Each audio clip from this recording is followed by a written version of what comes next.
Mrs. Kim's fruit basket hit the counter with a soft thud, but her hands were shaking like it weighed 100 pounds.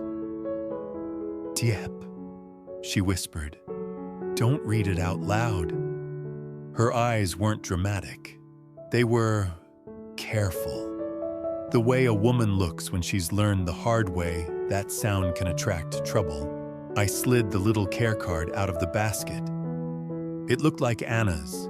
Same cheap paper, same orange doodle, until I saw the extra ink under the sweet line. "Turn off the light, or we will." My breath didn't come back right away. The shop kept living around me. Coins clinked. A customer laughed at Luan's chalkboard drawing. Someone asked, "2 kilos of tangerines, please." Normal sounds, happy sounds, and yet my body went cold. Quiet, terrifying cold. The kind that starts in a mother's ribs and spreads outward like ice. James stepped in close, read it once, then curled his hand around my wrist. Not squeezing, grounding. "That's not Anna," he said. I swallowed. "No, she would never." Mrs. Kim's mouth trembled. "I'm sorry," she rushed.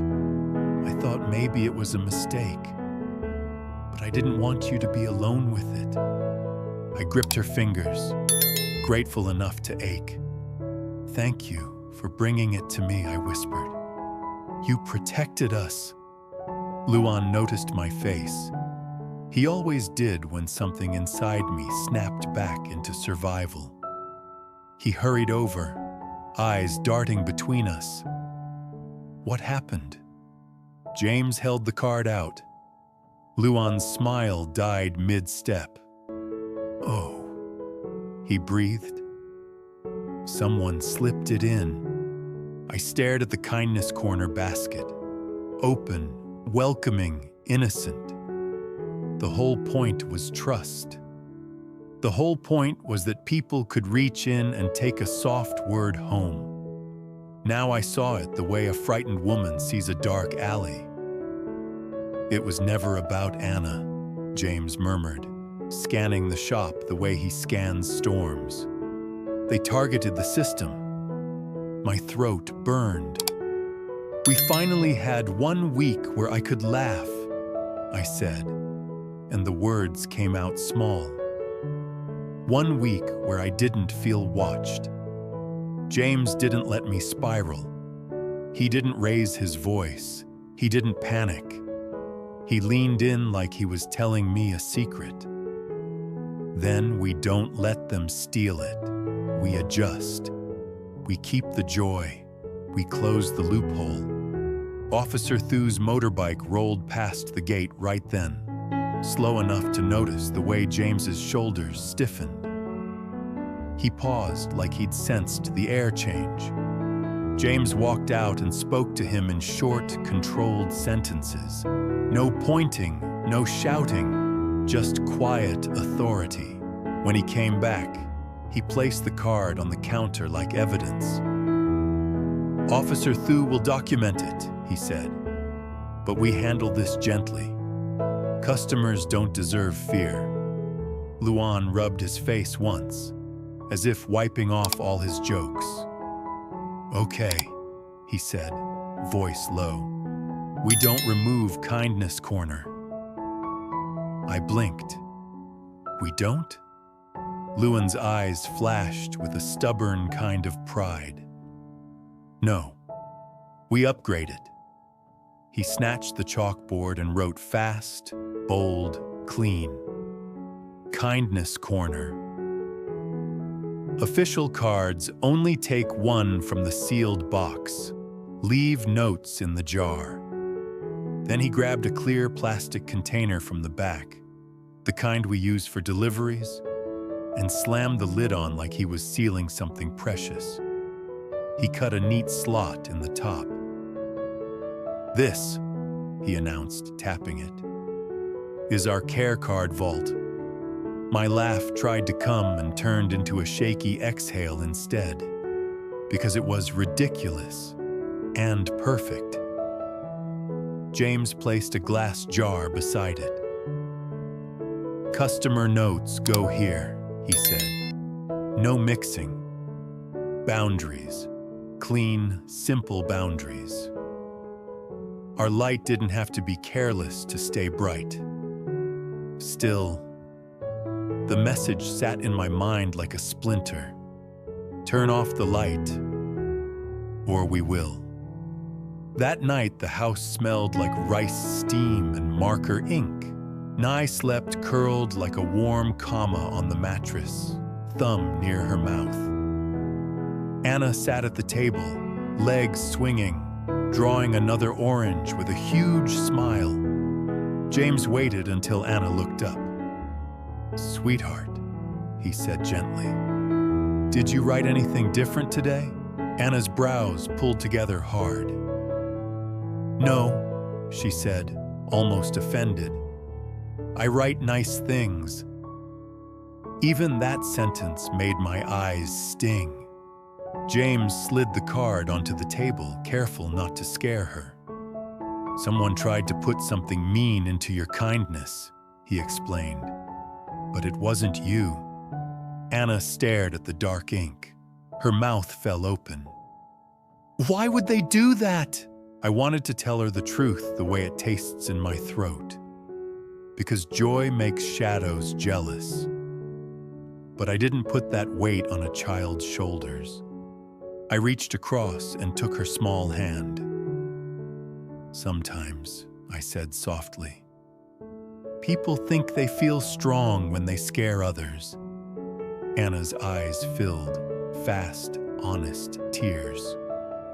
"But I didn't scare anyone," she whispered. "No," I said, voice firm now.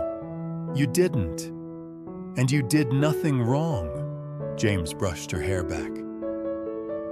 "You did everything right," he told her. "And we're protecting your kindness. The vault is only for your cards." Anna sniffed once, wiped her face with the back of her hand, then sat up straighter like a tiny soldier. "Then I'll write extra," she declared. "Double kindness." Luan, half in the doorway, muttered, "That's weaponized sweetness." Anna pointed her marker at him. "Mr. Luan, you need it too." For a heartbeat, the room warmed again. Like life was insisting it could still be normal. After Anna went back to drawing, James looked at me. His voice dropped. "This is a test." My stomach tightened. "What do we do if they come back?" James tapped the card. "We document everything. We don't sign anything under pressure and..." His eyes softened, but the promise in them was steel. "We keep the light on." The next morning, the gate shop looked brighter, not because fear vanished, but because we refused to bow to it. The care card vault sat proudly near the register. The customer note jar sparkled in the sun. Anna had insisted on a new sign in her own handwriting, taped above both. "Kind people live here." Customers smiled when they read it. Some touched the sign like it was lucky. One woman dropped a note into the jar with a trembling hand, then cleared her throat. "We protect mothers," her note said. Another, "Don't let anyone dim you." I read those words and felt something inside my chest unclench. Just a little. That's what community feels like. Not loud, not perfect, just people choosing you back. But as evening fell and we closed, James's gaze drifted down the road one more time. Not panic, calculation. He helped me pull the gate shut. The metal screeched softly, that familiar sound that always reminds me. We are responsible for our own safety. I slid the lock into place, and then I heard it. A soft click, like a camera button. My whole body jumped. I whipped around so fast my hair slapped my cheek. Nothing, just the road. Quiet, pretending. My eyes scanned the shadows near the trees, the corner by the wall, the place a person could stand and still be invisible. James moved in front of me without thinking. His hand lifted, subtle, protective, like a shield I didn't ask for but desperately needed. Inside, he murmured. I took one step, then froze. Something new was taped to our gatepost, so small I might have missed it if fear hadn't sharpened my sight. A tiny sticker, a black SUV silhouette, and underneath it, one word in block letters: soon. My fingers went numb as I peeled it off. The adhesive resisted, clinging like a warning that didn't want to let go. James stared at it, jaw tight. They want you to feel hunted, he said. I tried to swallow. My mouth was dry. I already do. He didn't contradict me. He just looked down the road again, longer this time, like he was measuring distance, angles, exits. That night, we didn't turn off the light. We turned on more. The living room lamp, the kitchen bulb, the porch light that cast a clean circle over our yard. I sat near the window, listening to the house make its small sounds, wood creaks, distant dogs, Nye's sleepy sigh. James stood behind me, one hand resting on the back of my chair. We're not alone, he said. Officer Thu is aware. Luan is alert. The neighbors are watching. I nodded, but my heart still thudded too hard. Because threats don't hurt only with what they do. They hurt with what they promise. Then, right as I exhaled, the porch light flickered. Once, twice, my skin prickled. James's hand lifted from my chair. His whole posture sharpened. The light flickered again, and this time the house made a different sound. A low hum, like power struggling. And then, out beyond the porch, headlights bloomed at the edge of the road. Two bright eyes, a vehicle sitting still, facing our home. Not driving past, waiting. James leaned forward, voice barely a breath. Diep, he said. Don't move. My heart slammed against my ribs as the porch light blinked again. Slower now, like someone was playing with a switch. And somewhere outside, in the dark that was trying to swallow our circle of light, a door creaked. Folks, my heart is pounding. Before we see the rescue, please hit subscribe. The porch light blinked again, slow, intentional, like someone tapping a threat onto our wall. Two headlights sat at the edge of the road, pointed straight at our home. Not passing, not lost. Waiting. James didn't panic. He turned his head just enough to speak without giving the window his full profile. Diep, he breathed. Get the girls.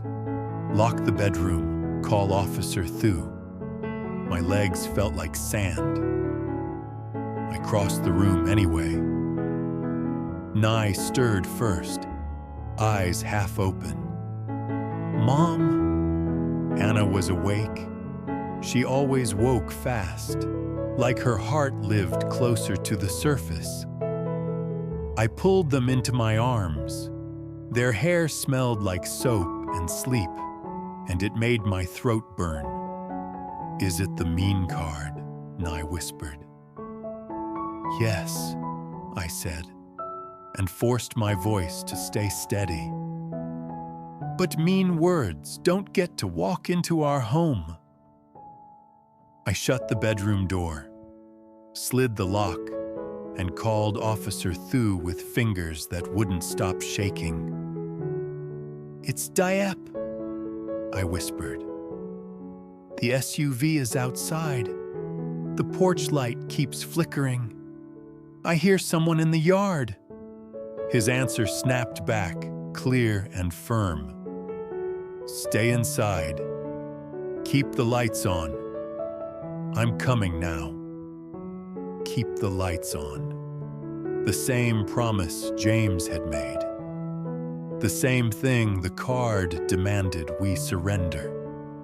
In the hallway, James moved like he was made of quiet.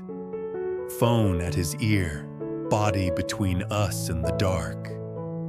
Then the house gave that low, struggling hum, and my stomach dropped. Someone was touching our power. A soft, metallic click came from outside. Too sharp to be the wind. Tool on metal. The living room lights dimmed for a breath, then brightened again. Like our home was being tested. Like someone wanted to see how far they could push before we broke. Anna's nails dug into my shirt. "Mom," she whispered. "Did we do something bad?" "No." I pressed my cheek to her hair. "You did something good. That's why we protect it." From outside, a voice floated up, low and almost amused. "Pretty lights." My blood turned to ice. "She don't turn it off," the voice said. "Save yourself trouble." James answered once, calm as stone. "Leave." A beat, then a sharp crack, plastic or wood, like something struck near the porch. Nye gasped. Anna sucked in a breath that sounded like a sob. I pushed them behind me, as if my ribs could become a wall. And then the night changed. A motorbike engine roared up the road, fast, hard, followed by another. Headlights swept our yard, not from the SUV, but from the street, cutting the darkness into pieces. Officer Thu's voice exploded through the air. "Police! Stop! Hands up!" The SUV's headlights blinked off. Gravel crunched. Someone ran. Someone cursed. Something small hit the ground and skittered. James didn't leave the hallway. He didn't chase the noise. He stayed close enough that if I fell apart, he could catch us. "Stay locked," he murmured through the bedroom door. "I'm here." A few seconds later, the yard went quiet in a different way. Controlled, pinned. Then came the knock at our front door. 3 firm taps. James opened it with the chain still on. Officer Thu stood there, helmet under his arm, eyes sharp but gentle. "It's safe," he said, "but stay inside while we finish." My knees wobbled with relief so sudden it almost hurt. From the doorway, Officer Thu spoke low to James. "We caught the one at your meter box, young man. He had a cutter tool and a phone full of photos of your gate and your sign." My stomach twisted. Photos of our home, of our words. "And the SUV?" James asked. Officer Thu's face tightened. "Driver tried to leave. We blocked him in." I swallowed. Why? Why would anyone do this? Officer Thu looked at me straight. "To scare you into shutting down the kindness corner." They don't want you loved. They want you quiet. Quiet. That word hit me harder than the threat card. Because quiet is what cruel people demand. Quiet is what fear trains you to become. James's hand found mine. Warm. Certain. Officer Thu nodded toward the kitchen table where yesterday's card sat sealed in a plastic bag. Good job saving evidence. The ink and pen in the SUV match. This won't be just a warning anymore. Footsteps pounded up our walkway. Luan, breathless, holding a flashlight like he'd grabbed the first thing that felt brave. I saw the lights flickering, he blurted. Are you okay? Behind him, I noticed something I hadn't seen through my panic. Across the road, a porch light clicked on. Then another. Then another. Small circles of light. Quiet witnesses. Ms. Hoa stood in her robe with her arms folded like a guard. Old Mr. Fook didn't say a word. He just stayed on his steps, watching the street like he'd decided what kind of village this would be. My chest cracked open. Officer Thu exhaled once, satisfied. We'll take them in tonight, he said. Tomorrow I'll return for your statement.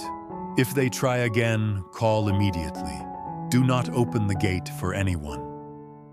When the door finally closed, the house felt different. Still fragile. Still shaken, but not helpless. James came to me in the hallway and wrapped an arm around my shoulders. The weight of it steadied my lungs. Anna looked up at him, eyes glossy. Are we turning off the light? She whispered. James crouched until his face met hers. No, he said. We're keeping it on, and we're making it safer. The next morning, Hill Fruits opened with the care card vault shining like a promise. The customer note jar sat beside it, clean and separate. No one could slip poison into Anna's sweetness again. Officer Thu stopped by early, not dramatic, just present. He checked the gate post and helped James mount a small security camera angled toward the road. Ms. Trang from the resort called after hearing what happened. She didn't ask for discounts. She didn't offer pity. I want bulk baskets for our staff, she said. And I want your shop protected.